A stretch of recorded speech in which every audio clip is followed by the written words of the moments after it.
अगर कोई मेरे लिए अगर ऐसी भाषा इस्तेमाल करता है तो मैं दो बात कहना चाहूंगा कि हमारी जो भारतीय संस्कृति है, भारतीय संस्कृति में ऐसे शब्द इस्तेमाल करना बहुत ही गंदा लगता है। तो कृपया करके मुझे ऐसी धमकियां दे नहीं, क्योंकि हम लोग ऐसी धमकियों से डरते नहीं। अगर आप कीचड़ में कभी भी काम करेंगे तो आपके कपड़े पे जो छींटे होते हैं, चींटे भी उड़ेंगे और आपका हाथ भी गंदा होगा। लेकिन इसका ये मतलब नहीं है कि गंद को, समाज से गंद को साफ करना बंद कर दे आप। मुझे कोई तबका, मुझे कोई लोग को मैं यहाँ पर खुश करने नहीं आया हूँ। मैं सिर्फ न्याय को इम्प्लीमेंट, मैं सिर्फ लॉ को इम्प्लीमेंट करने आया हूँ। मैं मैन ऑफ लॉ। लेकिन इसका ये मतलब नहीं होता है कि आप किसका चेहरा देख के आप रूल इम्प्लीमेंट करें। अगर कहाँ पर कोई वायलेशन होता है तो न्याय सबके लिए एक है, कायदा सबके लिए एक है। तो मुझे ऐसा नहीं लगता कि मैं कोई फलाने सेलिब्रिटी, सो कॉल्ड सेलिब्रिटी की तरफ नहीं, जिसने लॉ ब्रेक किया वहां पर केस किया। जय हिंद, मैं हूं Jitendra Dixit. Law enforcement agencies जैसे कि पुलिस, सीबीआई, कस्टम्स, एनसीबी में काम करने का मतलब है कि आपको एक राष्ट्र सेवा का मौका मिलता है, एक समाज सेवा का मौका मिलता है।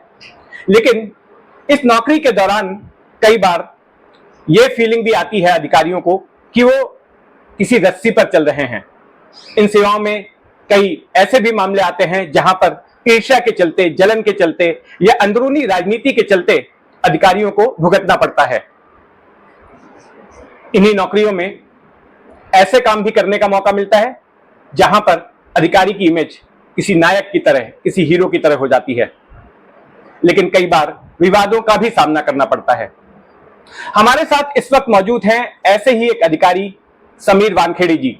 समीर वानखेड़े एक आईआरएस अधिकारी हैं और बीते चंद सालों में ये अक्सर खबरों में रहे, अक्सर चर्चा में रहे। इन्होंने जिस तरह के बड़े बड़े केसेस किए, जिस तरह के हाई प्रोफाइल नामों की नाक में नकेल कसी, उसके बाद इनकी हर तरफ तारीफ हुई। लेकिन ये विवादों में भी आए, और विवाद में इसलिए आए क्योंकि ये जिस डिपार्टमेंट में काम करते थे, नारकोटिक्स कंट्रोल ब्यूरो में, वहीं के कुछ अधिकारियों ने इनके ऊपर आरोप लगा दिए। लेकिन उन आरोपों का इन्होंने बहादुरी से सामना किया और जीते भी। एक मामला ये जीत चुके हैं जो कि ट्रिब्यूनल में था, सेंट्रल एडमिनिस्ट्रेटिव ट्रिब्यूनल में, और दूसरा मामला इस वक्त अदालत में चल रहा है। तो समीर जी, सबसे पहले तो आपका स्वागत है जितेंद्र दीक्षित स्टोरीज में। धन्यवाद। और आज मैं आपसे बात करना चाहता हूं आपके करियर के बारे में, और ये समझना चाहता हूं कि ऐसा क्या हो गया जिसकी वजह से आपको ये सारा कुछ झेलना पड़ रहा है। मैं आपको पिछले 15-20 साल से जानता हूं। आपके किए हुए कई सारे केसेस मैंने देखे हैं, कुछ को मैंने कवर भी किया है, और उन तमाम मामलों में आपने ये नहीं देखा कि कानून तोड़ने वाला कौन है, वो चाहे आम आदमी हो या फिर कोई बड़ी हस्ती हो, कोई राजनेता हो, कोई फिल्मी हस्ती हो, कोई बड़ा नामचीन चेहरा हो। तो क्या इसी का खामियाजा आज आप भुगत रहे हैं? जितेंद्र भाई, देखिए, मैंने सिर्फ मेरी संविधान का और जहां पर मैं कार्यरत होता हूं वहां के कायदों का पालन किया है। अगर आप ये पूछेंगे कि कुछ आपको खेद है, या मुझे कोई चीज का खेद नहीं है। मैंने सिर्फ अपने न्याय का, संविधान का पालन किया है और करते आऊंगा। भले कितनी भी मुझे मुश्किलें हो और भले कितना भी ऑपोजिशन हो, कितना भी तिरस्कार हो, कितने भी लांछन लगे, कितने भी आरोप लगे आप पे। रही बात आरोप लगने की, देखिए, जब आप ये जो ड्रग माफिया, ड्रग लॉबी, या फिर कभी आतंकवाद, या फिर वो लोग जो लोग देश के लिए हानिकारक होते हैं, तो जब आप उनसे लड़ते हैं, अगर आप कीचड़ में कभी भी काम करेंगे तो आपके कपड़े पे जो छींटे होते हैं, चींटे भी उड़ेंगे और आपका हाथ भी गंदा होगा। लेकिन इसका ये मतलब नहीं है कि गंद को, समाज से गंद को साफ करना बंद कर दे आप। तो मैं तो वो करते रहूंगा, और गलत किया नहीं है, सिर्फ अपनी भारत माँ की सेवा किया है। तो कोई चीज का पश्चाताप भी नहीं है, कोई चीज का मलाल भी नहीं है। आपके निशाने पर अक्सर सेलिब्रिटीज भी रहे हैं। जब आप एयरपोर्ट पर पोस्टेड थे बतौर कस्टम अधिकारी, तो हमने देखा कि कई सारे फिल्मी सितारों से आपने जो है कस्टम ड्यूटी भरवाई, जो कस्टम ड्यूटी इवेट कर रहे थे। कई नाम हमने हाल के सालों में पढ़े, जैसे अनुष्का शर्मा का नाम पढ़ा, मिका सिंह का नाम पढ़ा, फिर बिपाशा बासु थी, और कई सारे पॉलिटिशियंस भी थे। तो ऐसा ही एक मामला साल 2011 का सामने आया था जो काफी चर्चित हुआ था, जब आपने जो वर्ल्ड कप है क्रिकेट का, उसकी ट्रॉफी जब हवाई अड्डे पर आई थी दुबई से, तो आपने उसको जब्त कर लिया था और उस वक्त आप काफी चर्चित हुए थे। वो मामला क्या था, बताएंगे? जितेंद्र जी देखिए, सबसे पहले तो मैं ये कहना चाहूंगा कि ये जो टर्म है सेलिब्रिटीज, ये हमारे न्याय के लिए, हमारे जैसे छोटे अधिकारी के लिए इसका कोई मायने नहीं है। कायदे के सामने सब एक होते हैं, आप, मैं या कोई भी नॉर्मल नागरिक हो। तो ये हम मानते नहीं है, मैं मानता नहीं हूँ इस चीज को। रही बात दूसरी, मैं सिविल सर्विसेज देने के बाद में, भारत के राष्ट्रपति ने नियुक्ति करने के बाद में मैं सर्विस कर रहा हूँ। तो मुझे कोई तबका, मुझे कोई लोग को मैं यहाँ पर खुश करने नहीं आया हूँ। मैं सिर्फ मैं सिर्फ लॉ को इम्प्लीमेंट करने आया हूँ, मैं मैन ऑफ लॉ। तीसरी बात यह है कि मुझे ये याद है कि एयरपोर्ट पे तकरीबन लगभग 3,500 केसेस बुक किए थे एयरपोर्ट पे, ड्रग्स, गोल्ड, इलेक्ट्रॉनिक आइटम्स के। उसमें से जो मीडिया वही न्यूज चलाती है जिसका फेस वैल्यू हो, जहां पर कोई गॉसिप हो, जहां पर कोई मसाला उन्हें मिले, लेकिन बाकी के बारे में कोई कहता नहीं। हमने बाकी के ज्यादा मैक्सिमम लोगों पे, स्मगलर्स लोगों पे, ड्यूटी वेटर्स पे एक्शन किए। लेकिन इसका यह मतलब नहीं होता है कि आप किसका चेहरा देख के आप रूल इंप्लीमेंट करें। अगर कहां पर कोई वायलेशन होता है तो न्याय सबके लिए एक है, कायदा सबके लिए एक है। तो मुझे ऐसा नहीं लगता कि मैं कोई फलाने सेलिब्रिटी, सो कॉल्ड सेलिब्रिटी के ऊपर नहीं, जिसने लॉ ब्रेक किया है वहां पर केस किया है मैंने। रही बात तीसरी, आपका सवाल का जवाब कि आपने कुछ ट्रॉफी के बारे में, मुझे याद है 2011 की घटना, काफी साल हो गए उसे। तो वहां पर कुछ ऐसे इश्यूज आए थे एयरपोर्ट पे, जहां पर वर्ल्ड कप की ट्रॉफी के ऊपर duty, basically it was a gold trophy, काफी जेम्स और ज्वेलरी भी स्टडेड थे। तो वहां पर कुछ ऐसे इश्यूज अराइज हुए थे जहां पर ड्यूटी भरनी थी उस पर, क्योंकि it was not a bonafide baggage item. कभी भी कोई व्यक्ति अगर ट्रैवल करता है तो वो सिर्फ अपने खुद के सामान लेके आ सकता है बैगेज के जरिए। अगर जो मान लीजिए आपके कपड़े, कोई चॉकलेट्स, या कोई किसको, कोई रिलेटिव को आपको गिफ्ट देना, आपके रोजमर्रा की जो सामान होती है वो चीज अलाउड है। तो जब ऐसी कोई चीज, सामग्री आ जाती है जो आपकी नहीं है, जो बोनाफाइड बैगेज नहीं होता, तो उसमें ड्यूटी चुकती होती है। तो 36% वो टाइम पे ड्यूटी, बेसिकली ड्यूटी स्ट्रक्चर था, अभी थोड़ा बढ़ गया होगा। गोल्ड पे अलग ड्यूटी स्ट्रक्चर होता है, जेम्स एंड ज्वेलरीज पे अलग होता है। तो उसके चलते ना ही कोई एग्जेम्पशन नोटिफिकेशन था, ना ही कोई मिनिस्ट्री से आदेश था, तो उसके चलते वो डिटेन हुआ था।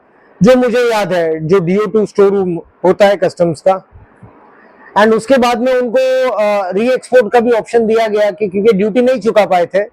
तो जब भारत के बाहर गए तो वो जब लॉकर में, कस्टम के लॉकर में डिटेन था, और जब वो बाहर गए ICC के या BCCI के जब भी पदाधिकारी, तो उन्हें वापिस वो दी गई और वो लोग ने वापिस लेके गया उससे। ये तो एक बहुत बड़ा मामला था जो चर्चा में आया, लेकिन इसके बाद जब कस्टम से आगे चलकर आने वाले जो बीते चंद सालों में आपने नारकोटिक्स कंट्रोल ब्यूरो में जब आपका तबादला हुआ, और वहां पर भी आपके कुछ ऐसे केसेस थे जो काफी चर्चित हुए। एक तो था अंडरवर्ल्ड डॉन दाऊद इब्राहिम के भाई इकबाल कास्कर की गिरफ्तारी, उसको कैसे पकड़ा था आपने, उसके ऊपर क्या चार्जेस? देखिए, वो जो केस था एक नार्को टेररिज्म से रिलेटेड केस था, जहां पर जितना मुझे याद है 20 किलो से ज्यादा चरस पकड़ा गया था। वो चरस कश्मीर जो POK से सस्पेक्टेड था, कुछ पार्ट इंडियन कश्मीर से भी, हमारे जो कश्मीर से भी उसको मैन्युफैक्चर, उगत और मैन्युफैक्चर के बाद में पंजाब से लेके राजस्थान, राजस्थान से गुजरात, गुजरात से महाराष्ट्र। तो बेसिकली वो गैंग नेटवर्क वही यूज कर रहे थे, इनके ही लोग थे, ये इकबाल कास्कर के लोग थे। उसके बाद में ये कुछ सिख नागरिकों को कश्मीर से बाइक पे लेके आते थे, वहां पर चरस 15-15 किलो बाइक में कंसील करके ये बॉम्बे में लेके आते थे। और अनफॉर्चुनेटली दुखदाई बात यह है कि ये लोग यहाँ पर कुछ धार्मिक स्थलों को टारगेट करते थे और धार्मिक स्थलों में बेचने की कोशिश करते थे, जहां पर लॉ एनफोर्समेंट एजेंसीज, पुलिस या NCB की नजर ना हो। वहां पर एक्सचेंज होने के बाद में ये फिर नॉर्मल लोगों के घरों तक पहुंचाया जाता था। तो उसी केस में जो इकबाल कास्कर के लिए काम करते थे उनको अरेस्ट किया गया। बाद में इकबाल कास्कर पे भी कार्रवाई की गई, उसके अंदर इन्वेस्टिगेशन की गई। जो सिख लोग लाते थे कश्मीर से उन्हें भी अरेस्ट किया गया। अच्छा बड़ा रिकवरी हुआ था और बाद में कुछ उनके प्रॉपर्टीज वगैरह भी सीज की गई। तो इकबाल कास्कर कैसे इन्वॉल्व था? Basically Iqbal Kaskar individual level पे था, इसमें पूरी डी कंपनी इन्वॉल्व ना? इसमें जो इन्वेस्टिगेशन में जो वो टाइम पे चार्जशीट के, अभी तो खैर चार्जशीट भी फाइल हो गई होगी उस केस में, तो इसके लिए ओपन डॉक्यूमेंट हो गया होगा वो चीज का। तो उसमें बेसिकली जो इकबाल कास्कर का बाहर जो लोग ऐसे, इकबाल कास्कर वो टाइम पे एंटी एक्सटॉर्शन सेल के केस में थाने जेल में था, प्रिजन में। तो उसके जो लोग थे यहाँ पर, एक व्यक्ति शब्बीर करके उसका बंदा था, उसका राइट हैंड जो दाहिना हाथ माना जाता था, वो जेल में होने के कारण उसकी एक्टिविटीज वो यहाँ पर संभालता था। तो वो उसका जितना भी नेटवर्क था यूज करके यहाँ पर ड्रग सप्लाई करता था और बाद में ड्रग सेलिंग भी करता था। तो वैसा हमने फिर उसके गैंग को, नेटवर्क को फिनिश किया। इंस्ट्रक्शंस भी वहां से जो इकबाल कास्कर कहता था बाकी की चीजों में भी लिया करता था। तो फिर हमने इकबाल कास्कर की कस्टडी ली थी एनसीबी ने इस केस की। एक और भी मामला था और जो आपके लिए काफी चुनौती भरा था कि एक शख्स जिसका नाम चिंकू पठान है, उसके ऊपर आरोप था कि वो मुंबई में ड्रग्स की फैक्ट्री चलाता था, मेफेड्रॉन की फैक्ट्री चलाता था। उसको पकड़ पाना कितना बड़ा चैलेंज था और ये कितना बड़ा शख्स था इस ड्रग्स के इलीगल कारोबार में? देखिए, ये आप भी काफी सीनियर क्राइम जर्नलिस्ट हैं, तो आप भी जानते होंगे कि जो ड्रग्स माफिया होती है तो इन्हें बहुत पावरफुल लोग भी सपोर्ट करते हैं। मैं नाम नहीं लेना चाहूंगा लोगों का, आपको भी, लोगों को मालूम है कि किसके सपोर्ट से ये चिंकू पठान पनप रहा था। तो जब ऐसे पावरफुल व्यक्ति इनको सपोर्ट करते हैं तो पुलिस का भय नहीं होता ऐसे लोगों को। तो ये व्यक्ति चिंकू पठान, जिसका नाम है परवेज पठान, तो ये काफी पहले भी पुलिस पे भी हमला कर चुका था, पुलिस पे भी अटैक कर चुका था। और जो एरिया से, डोंगरी से ऑपरेट करता था, वो कम्युनली थोड़ा सेंसिटिव इलाका है, तो वो चीज को ये एक हथियार टाइप बना लेता था कि कुछ भी इसको लॉ एंड ऑर्डर प्रॉब्लम कर ले या कम्युनली सेंसिटिव एरिया को वो एंगल लेके जाके कार्रवाई रोकने की कोशिश करता था। तो काफी बड़ा ऑपरेशंस किए थे हम लोग ने, वो चीज में काफी मेहनत भी करनी पड़ी, कुछ डिकॉय ऑपरेशंस भी पहले करने पड़े, सर्वेलेंस काफी दिन माउंट किया गया इस पे। उसके बाद में ये बेसिकली खुद वांटेड भी काफी केसेस से वांटेड था, तो इसे हमने नवी मुंबई से इंटरसेप्ट किया, एक प्रॉपर मौका देखा कि वो अपने एरिया के बाहर कब होगा, तो वहां पर उसको इंटरसेप्ट किया, वहां पर उसको ड्रग्स के साथ में पकड़ा। फिर बाद में उसके वेपन्स भी पकड़े, 2 वेपन्स उसके पास थे बरेटा ब्रांड के, तो हथियार भी उसका सीज किया हमने। उसके बाद में फिर उसे वहां पर वापस उसके घर में डोंगरी में लाया गया, तो उसकी फैक्ट्री बेसिकली रिकवर की गई, वहां पर 12 किलो ड्रग्स रिकवर किया गया उसकी फैक्ट्री से। वहां पर कुछ मिक्सचर आइटम, एफिड्रिन, मेफेड्रॉन, ये भी बड़ी मात्रा में सीज किए गए। बाद में उसका लगभग 2.5 करोड़ रुपए दिन का इनकम, जो 2.5 करोड़ रुपए थे, वो कैश सीज किया गया और मनी काउंटिंग मशीन सीज की गए। 9 से 10 करोड़ की उसकी प्रॉपर्टी बाद में फाइनेंशियल इन्वेस्टिगेशन करके सीज किया गया। तो काफी चैलेंजिंग था वो, क्योंकि एक चैलेंज टाइप हो चुका था कि मुंबई में पनप रहा था, ये मुंबई में हार्ट ऑफ द सिटी पनप रहा था, और एक चैलेंज की तरह, चुनौती की तरह लेके इसको हम लोग ने लीगली एलिमिनेट किया था। जब आप एनसीबी में ही थे तो इन मामलों के बाद फिर से आपका एक बार सेलिब्रिटीज के साथ में टकराव हुआ। पहले जब आप कस्टम्स में थे तब एयरपोर्ट पर हुआ था, लेकिन नारकोटिक्स कंट्रोल ब्यूरो में आने के बाद में 2 मामले ऐसे हुए जहां पर फिल्म जगत से जुड़े हुए, बॉलीवुड से या एंटरटेनमेंट जगत से जुड़े हुए कुछ हस्तियां आपके शिकंजे में आई, ड्रग्स कंजम्पशन के मामले में या ड्रग्स पेडलिंग के मामले में। मुझे संक्षेप में ये बताइए कि आखिर ये एंटरटेनमेंट जगत में या फिर कहें कि बॉलीवुड में ड्रग्स किस बड़े पैमाने तक फैला हुआ है, ये कितना बड़ा खतरा रहा है बॉलीवुड के लिए और किस तरह से ड्रग्स का पूरा जाल बॉलीवुड में फैला हुआ है? देखिए जितेंद्र जी, मैं कोई इंडस्ट्री को ऐसे कैटेगराइज नहीं कर सकता उस चीज में। जो ड्रग्स का प्रॉब्लम है ये एक यूनिवर्सल प्रॉब्लम है, और हमारे भारत के सामने विशेषतः नार्को टेररिज्म बहुत डेंजर इश्यू आ चुका है। माननीय प्रधानमंत्री जी, होम मिनिस्टर साहब जब भी कहते तो काफी गंभीरता से इस बारे में बात करते हैं। तो मैं उस तबके को नहीं आइडेंटिफाई या मार्जिनलाइज या फिर आइडेंटिफाई इस चीज में करूंगा, लेकिन हाँ, कहीं ना कहीं ये पाया गया है कि एक तो जो सबसे लोएस्ट तबका है हमारे सोसाइटी का, जहां पर जो गरीब बच्चे होते हैं अपनी एडिक्शन, काफी एडिक्ट हो जाते हैं, उनको ड्रग पेडलिंग के लिए यूज किया जाता है, उनको यूज करते हैं। तो कोडीन या फिर बटन्स, नाइट्रो टैबलेट्स वगैरह, ये सब जो सस्ती मेडिसिन होती है, तो ये इसका ड्रग सेवन करके इनको ड्रग्स में लाया जाता है। और दूसरा जो सबसे हाईएस्ट तबका है सोसाइटी का, वहां पर ये काफी जोर से चरम पे है अभी, क्योंकि ये बिटकॉइन यूज करते हैं, क्रिप्टो करेंसी यूज करते हैं, ड्रग जैसे कि कोकेन, हाइड्रोपोनिक वीड, ये फिर डार्क वेब से ऑर्डर करके मंगाते हैं, और ये काफी एक्सपेंसिव ड्रग होता है। 1-1 ग्राम की कीमत 5,000 से लेके 8,000 तक होता है। तो ये नॉर्मल लोग इस्तेमाल नहीं कर सकते, जो high end of the society है वो लोग यूज करते हैं। जो पार्टी सर्किट्स है, जो रेव पार्टी सर्किट्स है, उसमें काफी प्रचलित है। Drugs like LSD, MDMA, hydroponic wheat, mushrooms, ये सब काफी साइकेडेलिक म्यूजिक जो देते हैं। साइकेडेलिक म्यूजिक जो एक वर्ग होता है, एक अलग प्रकार का म्यूजिक होता है, ये सब चीज को केटर करने के लिए करते हैं। तो ये काफी ज्यादा फैला हुआ है हाई एंड सोसाइटीज में। लेकिन मैं इसलिए बॉलीवुड के बारे में स्पेसिफिकली कह रहा था क्योंकि रिया चक्रवर्ती भी आप ही के वक्त में गिरफ्तार हुई थी, फिर शाहरुख खान का बेटा आर्यन खान, उसकी गिरफ्तारी हुई थी, और बॉलीवुड की हस्तियां जो है मनोरंजन जगत की भारती सिंह आपके वक्त में गिरफ्तार हुई थी। तो इसलिए तमाम नाम बार बार आ रहे थे। और आपसे पहले, ये आज की समस्या नहीं, 2001 में भी मैंने केस कवर किया था, जब अजय उबाले जोनल डायरेक्टर हुआ करते थे, तब फरदीन खान को अरेस्ट किया गया था। उस वक्त उनका करियर काफी पीक पर था और वो भी ड्रग्स के मामले में गिरफ्तार हुए थे। हाँ, नहीं पता है वो, बट यू राइटली सेड ये सब चीजें एग्जिस्ट करती हैं। लेकिन अगेन मैं ये एक और आपको डेटा बताना चाहूंगा कि 2021 में जब आप ये जो समय की बात कर रहे हैं, 2020 से 21 के बीच में हमने जो एक्शन है, लगभग 357 लोगों के खिलाफ एक्शन लिया था, जो हार्डकोर ड्रग पेडलर्स, गैंगस्टर्स थे। उसमें से ये कुछ लोगों के मात्रा होंगे जिन्होंने अपने नाम लिया होगा, लेकिन हमारा ज्यादा फोकस जो था तो हार्डकोर पेडलर्स के ऊपर ही था और सप्लायर्स के ऊपर भी था। लेकिन क्या होता है कि जब एक कायदा है आपके सामने, NDPS एक्ट है आपके सामने, तो यहाँ पर आप उसे you can not bifurcate it कि मैं सिर्फ एक हार्डकोर पेडलर पे या सप्लायर पे लूंगा और बाकी के लोगों पे एक्शन नहीं लूंगा। आप नहीं कर सकते वो।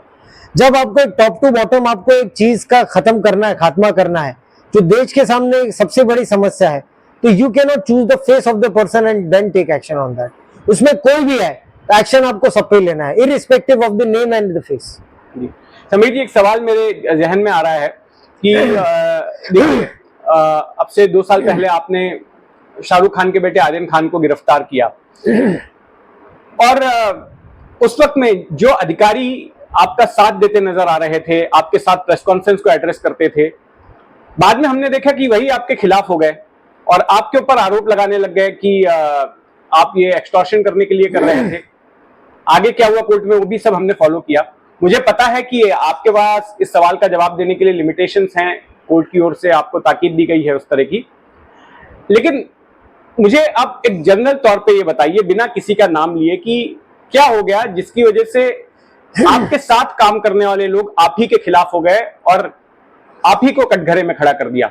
जितेंद्र जी, देखिए, जैसा कि मैं माननीय न्यायालय की बहुत इज्जत करता हूं और हमारा जो न्याय प्रणाली है काफी स्ट्रॉन्ग न्याय प्रणाली है, तो उस वजह से हमारे से छोटे अधिकारी बच जाते हैं, काम कर सकते हैं, भयभीत, बिना भयभीत होकर काम कर सकते हैं। तो ये मामले में आदरणीय न्यायालय का कुछ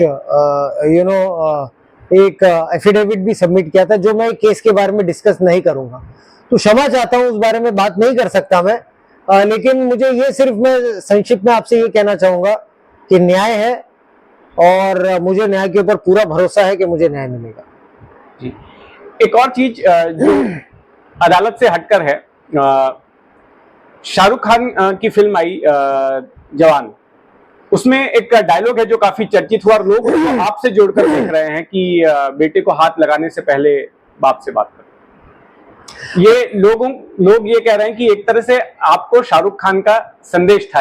देखिए, मैं जैसा मैंने आपको बताया ना जितेंद्र जी, पहले भी मैं ज्यादा मूवीज देखता नहीं हूँ, तो इसके लिए ज्यादा मुझे ज्ञान नहीं है इस बारे में किसने क्या कहा। लेकिन 2-3 पत्रकारों ने मुझे ऐसा पहले भी पूछा था, तो मुझे तो आइडिया नहीं है, मुझे कोई फोन पे तो किसने ये कहा नहीं है।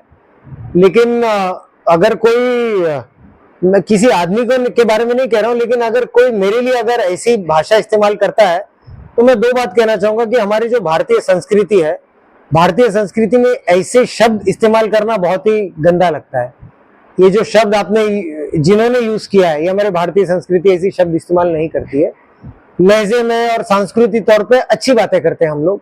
तो इसके लिए मैंने कहा कि ये बहुत ही रोड साइड डायलॉग मुझे लगा है कहां पर, ये तो हमारे भारतीय संस्कृति से परे, ये बाप शब्द, ऐसे शब्द इस्तेमाल नहीं करते हम लोग। रही बात दूसरी, जिन्होंने जो मेरे पर ये चीजें ऐसी बोलते हैं, ये शायद भूल गए हैं कि मैं छत्रपति शिवाजी महाराज की जमीन से आता हूँ और हम लोग क्या बचपन से माता भवानी की ताकत से जीते हैं। और दूसरी बात है कि मैं अंबेडकर समाज से भी आता हूँ और मेरे खून में डॉक्टर बाबा साहेब अंबेडकर है। तो कृपया करके मुझे ऐसी धमकियां दे नहीं। क्योंकि हम लोग ऐसी धमकियों से डरते नहीं है। जब ये दो ऐसे महान लोग हमारे साथ में है, या उनके आशीर्वाद से हम लोग जीते हैं। जी बिल्कुल, तो एक बड़ा ही स्ट्रॉन्ग मैसेज आपकी ओर से है ऐसे लोगों के लिए जो घुमा फिरा कर मुझे लगता है कि आपको टारगेट कर रहे थे या आप तक संदेश पहुंचाने की कोशिश कर रहे थे इनडायरेक्टली। तो समीर जी, अब बताइए कि अभी तो आप फिलहाल क्या कर रहे हैं? और फिलहाल तो मैं एडिशनल कमिश्नर हूँ, चेन्नई में कार्यरत हूँ। एक डिपार्टमेंट है DGTS, तो छुट्टियों में घर आता हूँ जब भी छुट्टी होती है, सैटरडे संडे।